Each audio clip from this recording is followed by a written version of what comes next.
Hi there. Thank you for tuning in for another geopolitical analysis video. I've been absent the last 2 months only to witness this huge global epidemic which has been caused by the SARS-CoV-19 virus.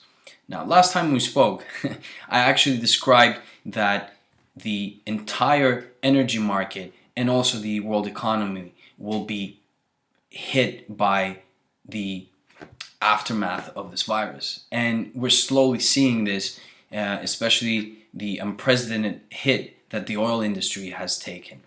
Of course, there's a lot of information that is not really publicized, and there are a lot of different opinions, and a lot of people who are labeling others conspiracy theorists only because their narrative is very different than what we're hearing.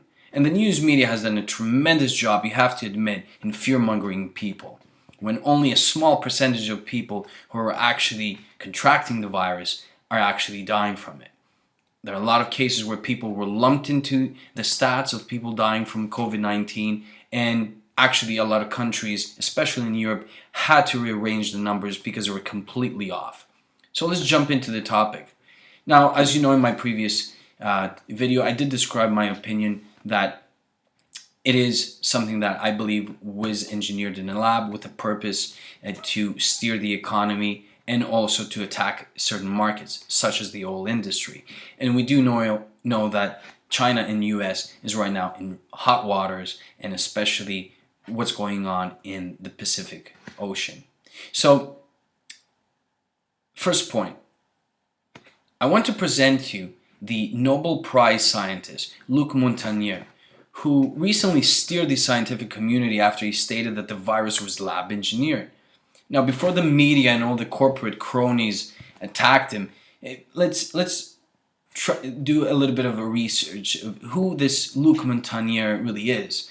I mean, he's best known for discovery of the HIV virus in 1983, and which actually causes AIDS. So, excuse me, but I think that he really knows how viruses and pathogens work, and the genomes, and all the other scientific minds have really praised him over the years since the 80s because he's done tremendous research in the whole topic of viruses and immune deficiencies. So he is, of course, a scientist who is independent. He's not funded by Bill Gates or George Soros or by the World Health Organization. So it makes sense why everybody would attack him. But think again, he stated that there's no way this could have been created naturally. So let's hold on to that for a second. The second point I want to bring up to you, which I think makes things very clear in terms of if a lab is capable of producing viruses or other pathogens, is something that is very alarming. But back in 2013, a science researcher who created the mammalian transmittable strains of the H5N1 avian flu raised fears that this could cause a pandemic. So this is 7 years ago, right? Now, his attempt was failed really because the government put a restriction on his publication papers. Now, those publication papers were meant to alarm the world that there are labs out there that are really conducting research and producing strains that could harm humanity, that could, cause a pandemic, like he said. Now, this gentleman is called Ron Fouchier, and he is part of the Erasmus Medical Center in the Netherlands. Now, the reason why the court ruled this specific law that has been voted after 2001, I believe, is to counter the proliferation of weapons of destruction, which includes biological weapons. And the avian flu was a dangerous organism that actually was produced in a lab. And he actually stated that the practical purpose of this was just beyond just research. And this is very alarming because it shows again that there's a lot of scientific research that we're not privy to. And there are a lot of things happening. So people labeling others conspiracy theorists just because they have a different approach to things, or they read information that is not really publicized in the media, is not so smart. It's 2020. We can't really afford to be naive about this. Think about it. Our children, right? And the next generations will be affected by this virus in this worldwide pandemic. We're already seeing the economic ramifications worldwide and the laws and the legislations that are put in place. Why? We have to ask this. Why? Now, the third point I want to bring up is that I believe the World Health Organization did a terrible job. And this is one of the few times where I do agree with President Trump in considering to cut the funding, because A, they weren't really informed about it, or B, they really want to cover up the situation because they were very blasé about it in the beginning, months ago. So I think it's an inconvenient fact because no government really wants to publicize that there are labs out there creating viruses for basic research. And we do know that the US Army nuked an entire facility with chemical weapons, killing monkeys that were actually, some of them infected by this virus that was run in this Ebola bioweapon lab in the United States.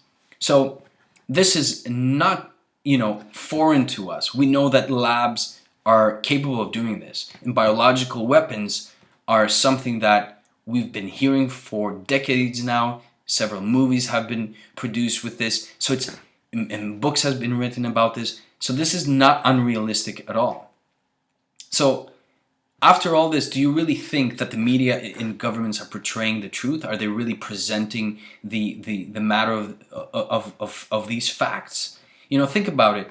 There is scientific research that conducts tests on viruses, and they are lab engineered. And I believe that this article here from Nature and Science.com actually proves this. This is an accredited website and magazine that is almost like an encyclopedia of any new groundbreaking research happening worldwide. So think about this. 7 years ago, it was concerned that a certain strain could cause a pandemic.